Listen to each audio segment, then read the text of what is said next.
Shout out ni Congressman Richard Gomez.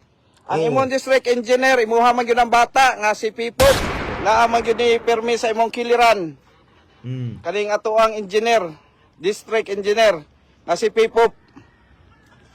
Oh, kahoy lagi, kahoy ni. Kahoy 17 million ni. 17 million. Tanawa ko na ninyo 17 million, no? Ang problema nga, di ba sabi ko doon sa interpellation ni Senator Risa Ontiveros, sabi ko ang culprit dito, collusion eh. Oh, sa Kasi buwatan. kung walang collusion, medyo mahirapan. Meron lang isang hindi Hindi ba negligence? Hindi collusion, no? Negligence. Ng ahensyang namumuno. Yung pinaka-boss ng executive, hindi ba negligence? Hindi collusion. Hindi magkakaroon ng sabuatan kung mayroong pagbabantay ng executive. Kaya, ewan ho ba natin dito kay Congressman Richard Gomez? Bakit ang hilig niya makipag-away? Pambihira. Oo, nung isang araw, yan si Benjamin Magalong kaaway mo. Ngayon, nababalitaan ko, mga reporter naman. Narinig mo ba yung sinabi na yon itong si Ping Lacson na epal? Kung ayaw mo yung tanong ng reporter sa'yo, wag mo na i-post number niya. Pambihira. O, yan tuloy, ina-audit ka na nitong self-confessed drug lord. Pambihira from self-confessed drug lord. Ngayon, nag-check na ng flood control. Palakpakan natin ang bumabanat dito kay dito kay Richard Gomez. Yan sinasabi ko, Richard Gomez, pumili ka ng kakampi mo. Pipili ka na lang, si Tamba pa. Pambihira ka, oo. Pero bago yan, isang like at isang subscribe. Masaya na ho tayo dyan sa mga gusto sumali sa ating community. Yung joint button nandyan lang ho sa baba. Interview pa rin ho nitong si Ping Piring Ping Ping, ang pambansang epal at pakialamero na si Ping Lacson, ang ating gagawin na reaction video dito sa video na to. Interview ho niya dito kay Ma'am Shelly. Pero bago yan mga kababayan, unahin na ho muna natin itong kay self-confessed drug lord.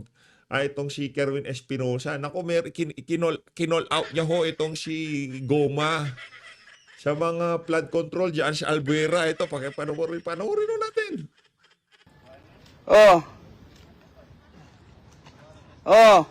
Shout out ni Congressman Richard Gomez. Ang imong district engineer imuha man gyud ang bata nga si Pipot. Palihog kano kuan kano.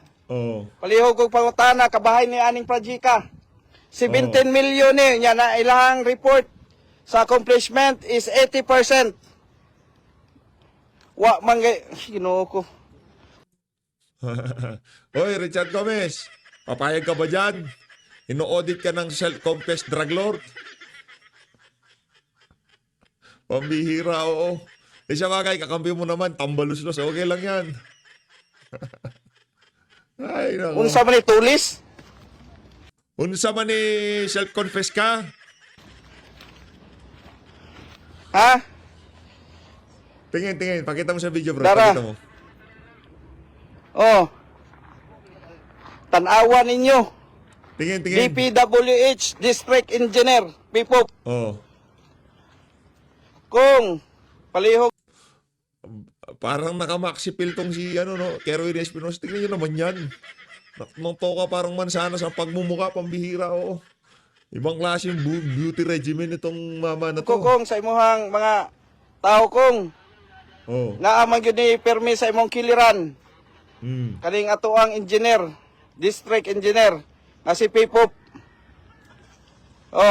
Kahoy lagi, kahoy ni. Kahoy 17 million ni. 17 million. Tanawa ko na ninyo 17 million, no? Ay, grabe naman pala. Congressman Richard Gomez, 17 million ho ba to? Ano ho ito? Sinabi nyo, tingnan nitong si Benjamin Magalong yung lugar niya na overcrowded. Tapos, yung lugar niya, meron din palang ganito eh. Mabasi dito kay self-confessed drug lord. Di ba? Bahala na kayo mag-usap nito. Sintu-sintu rin naman to eh.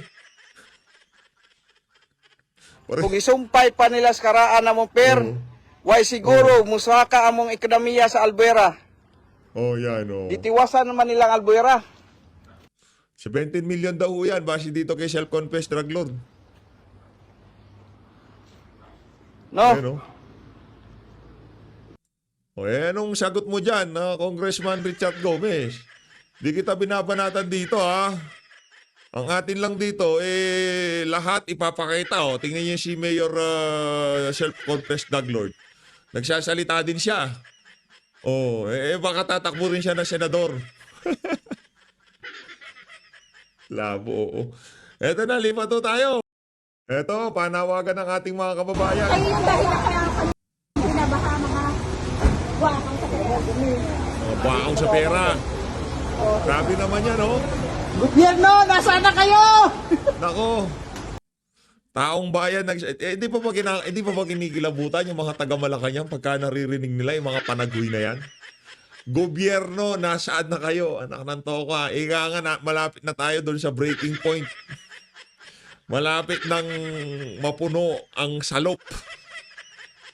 Ako, presidente, ganito lagay. Hinahanap na ng gobyerno ang tao. Nako, yari kayo dyan.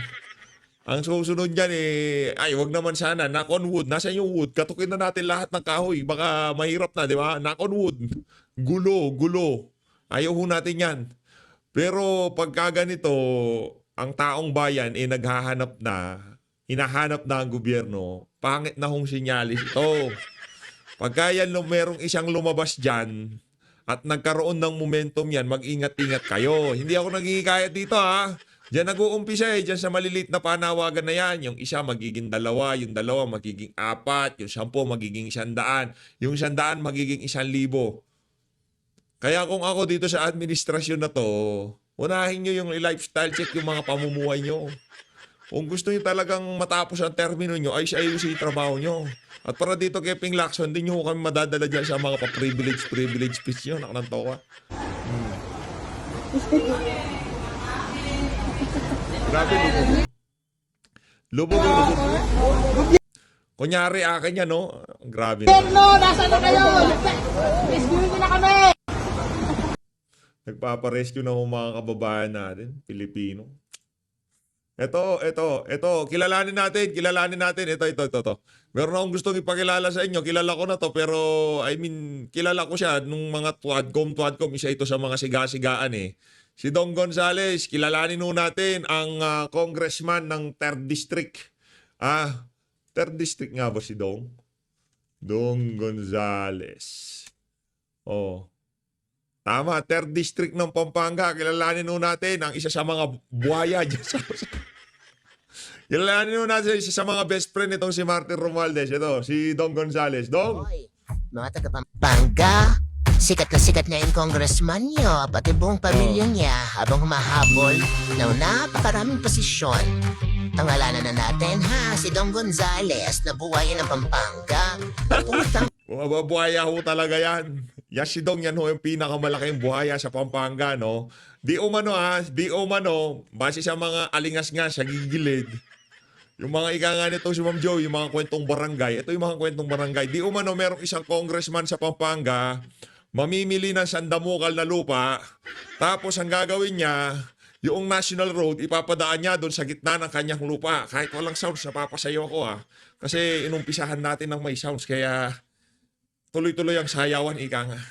Ang strategy daw ho ng isang buhaya sa Pampanga, natawagin nating, itago natin sa pangalang Krokodongdong Krokodilus.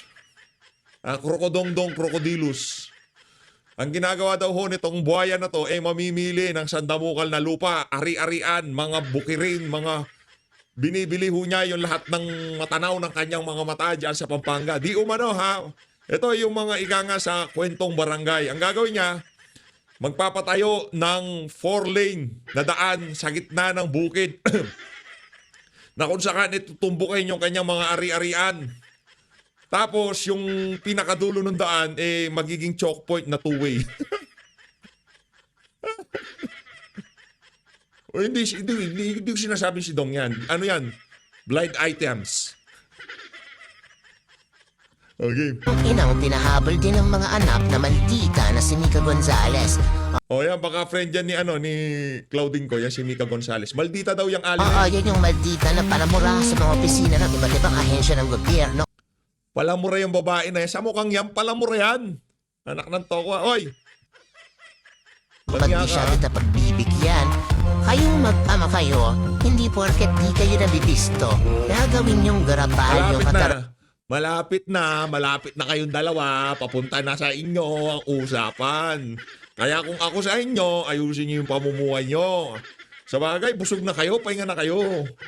Pahinga na kayo, anak ng tokwa. Dekada-dekada na kayo nasa gobyerno. Aminin man natin siya, hindi dong, yumaman kayo sa pamahalaan. Anak ng tokwa. Tama na please, ba't wala kayong kabusugan? rantaduhan ninyo. Ha?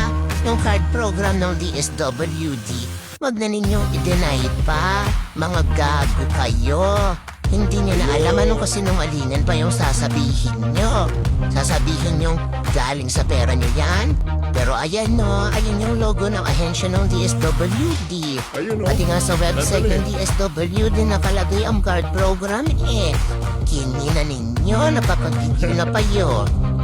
Putangin, ikaw wala ang nagagawang Grabe ho yung pamilya na yan. Sa totoo lang, pag nagpupunta tayo ng Pampanga, nasusuka sila sa tao na yan. Pagka kinikwento yung anong yan, yung pamilya na yan, anak ng tokwa, kulang na lang yung mga nakapaligid sa kanila magmura. Mga walang yadaw ho talaga yung pamilya na yan.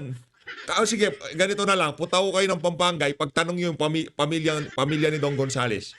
Ang sasabihin lang sa inyo ng mga tao, ayun, naku, yumaman yun sa pagiging congressman niya. Yun ang pumapasok sa utak nila. Si Dong, yung nagpapatayo ng cover court tapos ibinabandera yung pangalan niya doon sa cover court, akala mo siya nagpatayo. Yun ang papasok sa utak ng mga kababayan natin. Wala na sounds. Wala na sounds. Si Dong, yung aso ni Martin Romualdez. bawasan pa ang card program benefits ng mga nasasakupan ninyo. Yung ibang mga congressman, tama naman ang binibigay nila. 10 kilong bigas at 5,000 piso. Pero Silang kayo lang gano? yung bukod kang namimigay ng 5 kilong bigas lang at 500. Mga putang inang gago kayo. Mga walang ya talaga itong mga politiko na to, mga Gonzales na to. Oo. Meron doon sa pag kayo ayusin yung buhay nyo, meron kayong special na lugar diyan sa ika nga ng Toka. Dapat pala 5,000, 10 kilong bigas pinamimigay nila 500 tapos 5 base dito sa sa visual. Oo, nasaan na yung tulong na 4-5 at 5 kilos ng bigas? Ayun naman pala, ginamit sa vote buying ngayon, ha? Ginamit pala sa boot. Ay, Pagkagaling!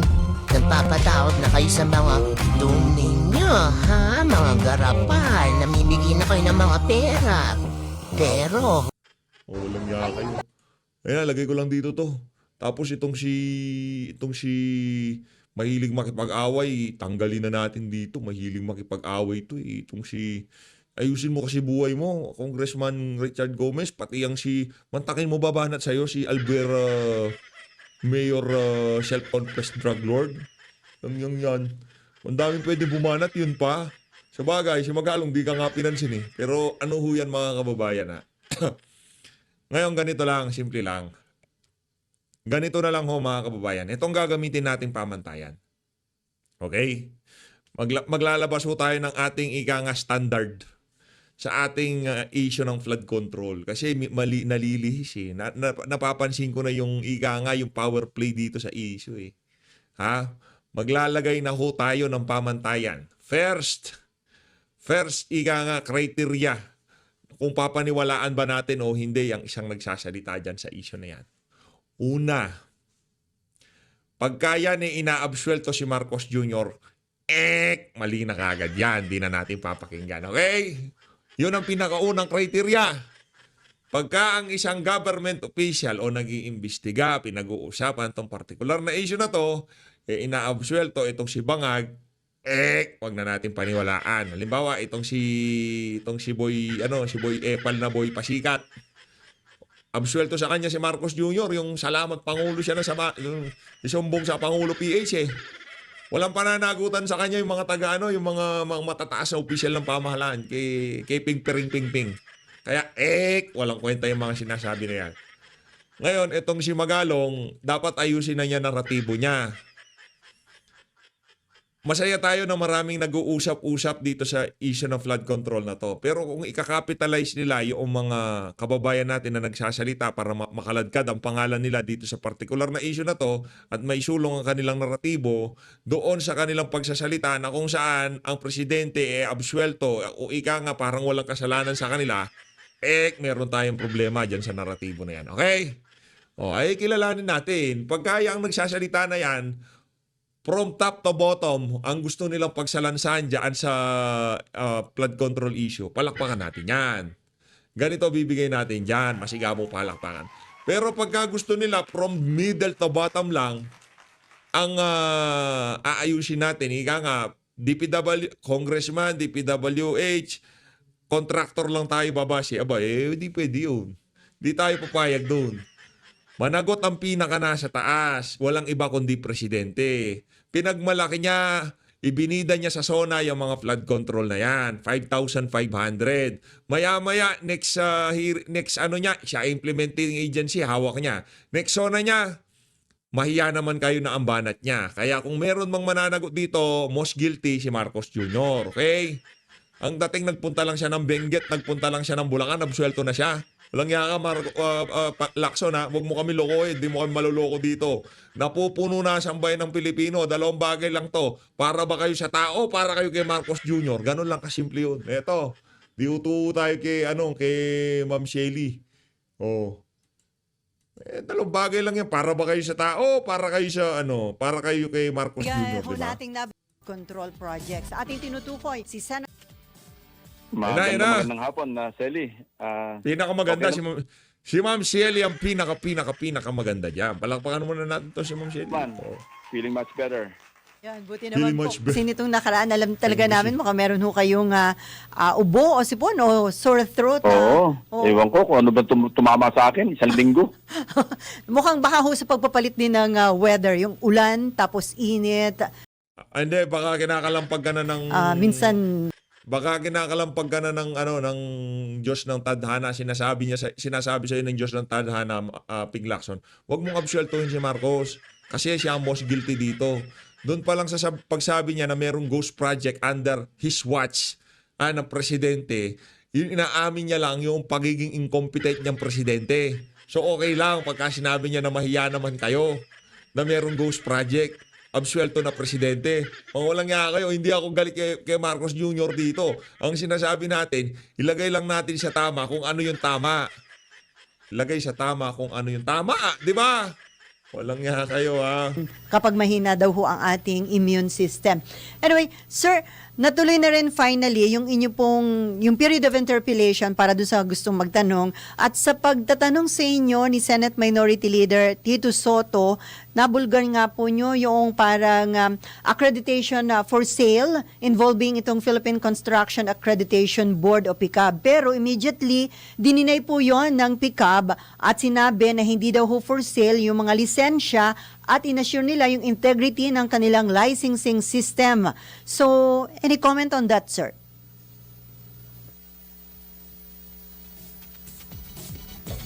Hi, sir. Naputol?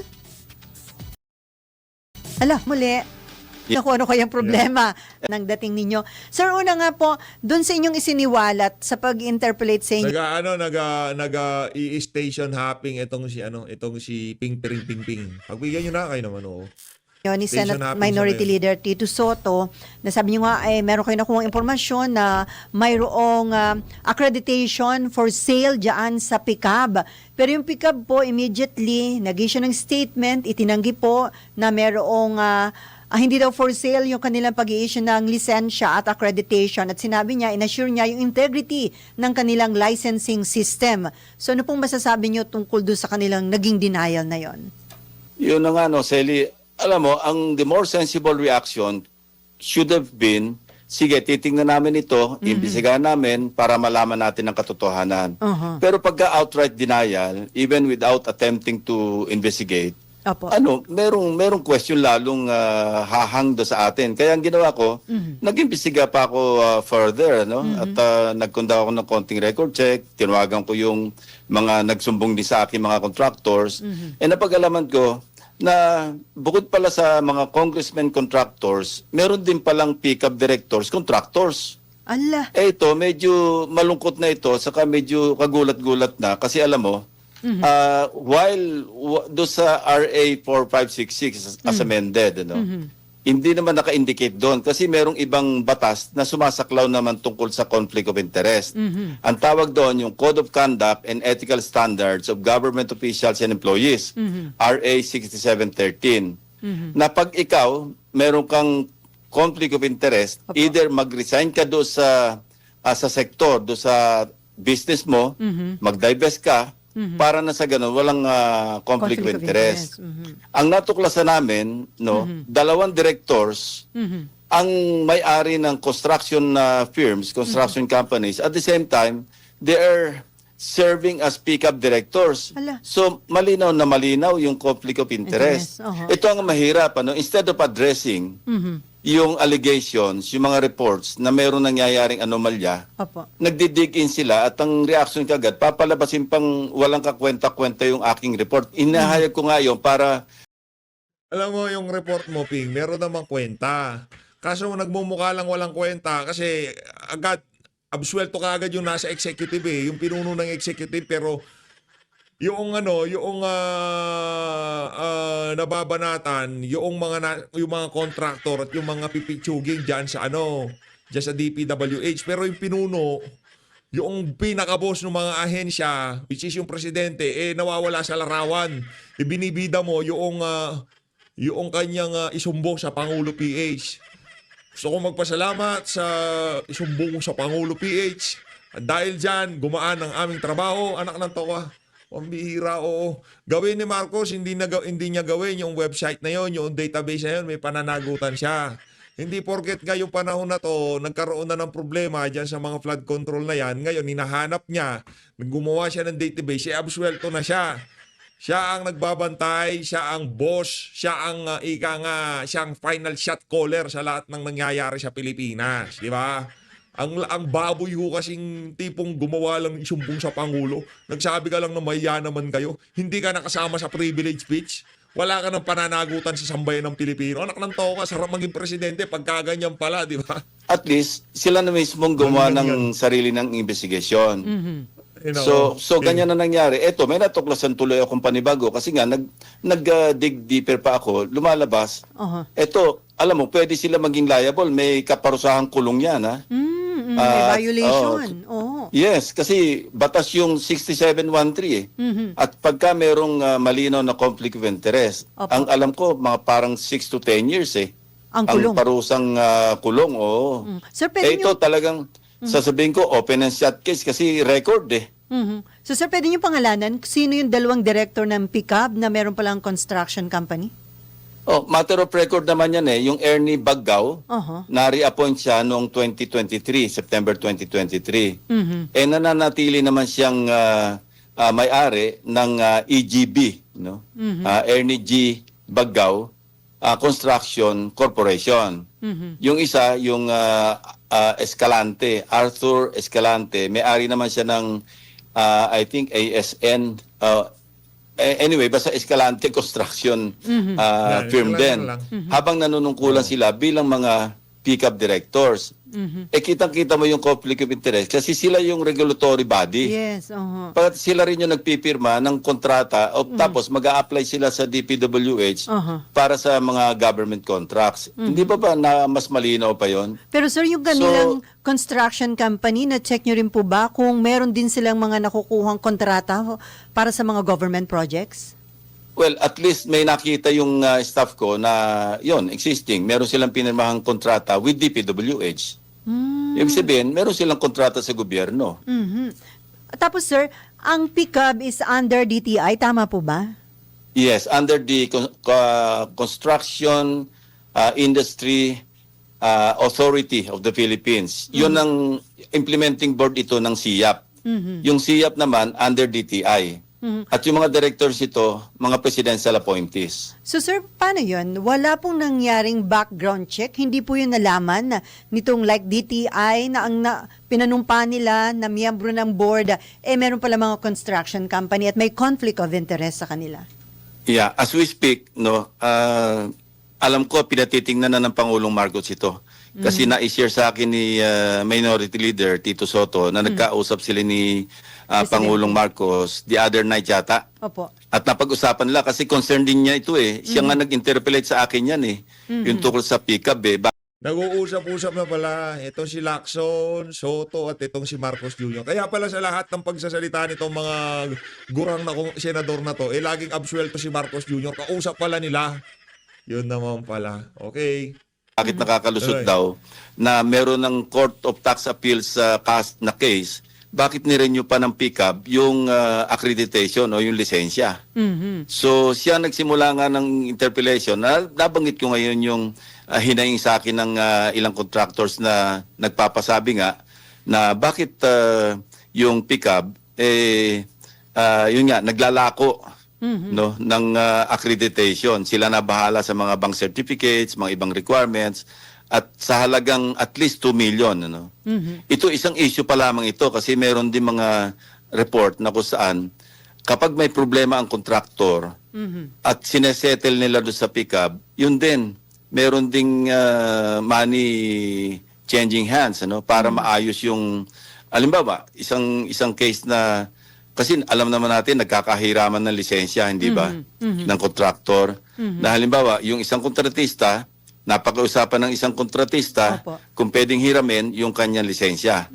So pagka yun naman kontratista manghihiram siyempre minsan pinapasubcon din. So subcon, hindi na masundan hanggang sa may mangyayaring hindi nagawa yung proyekto. Sinong puputukan?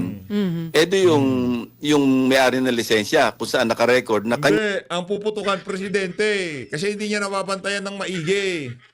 Kasi dapat ang presidente putukan niya yung mga nagpapahiram ng lisensya, DPWH, yung mga nakakuha ng proyekto, yun ang puputukan niya. Ngayon hindi pinutukan ng presidente yun. Kayo diyan sa Senado, check and balance, putukan nyo, yun dapat magpapaputok doon sa labo niya naman yung ito. kontrata. So Sa yung mga naman. ganun, kapag, oo. Masasabi My po ba goodness. natin, di ba sabi nyo, naging playground na ng sindikato ang DPWH. Bahagi po ba ng sindikato na yon itong pickup? Magkahiwala yung kanilang ahensya eh. Pero, ang nangyayari, kasi kung mahigpit ang pickup, at alam nilang yung isang kontratista may mga violation, dapat i-blacklist na nila yon. Huwag nila i-renew yung lisensya kasi yearly, nagre-renew ng lisensya eh. Every year, nire-renew ng lisensya.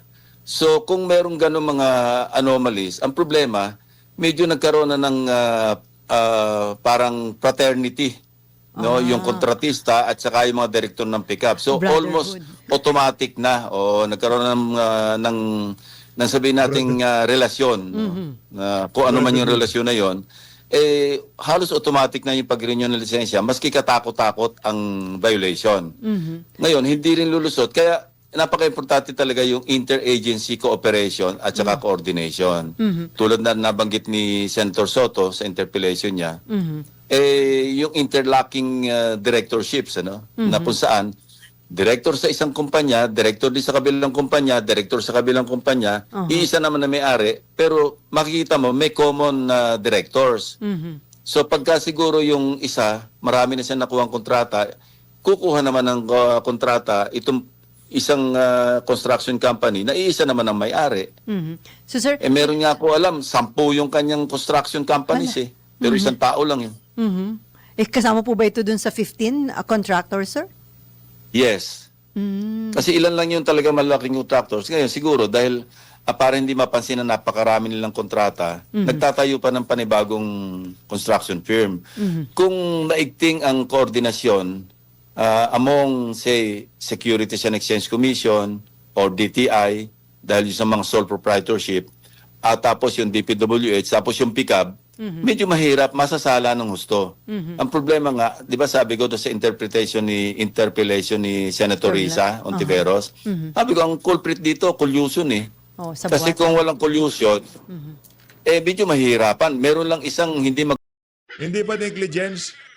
Hindi collusion, no? Negligence ng ahensyang namumuno yung pinaka-boss ng executive, hindi ba negligence? Hindi collusion. Hindi magkakaroon ng sabuatan kung mayroong pagbabantay ng executive. Kaya loko na naman tayo eh.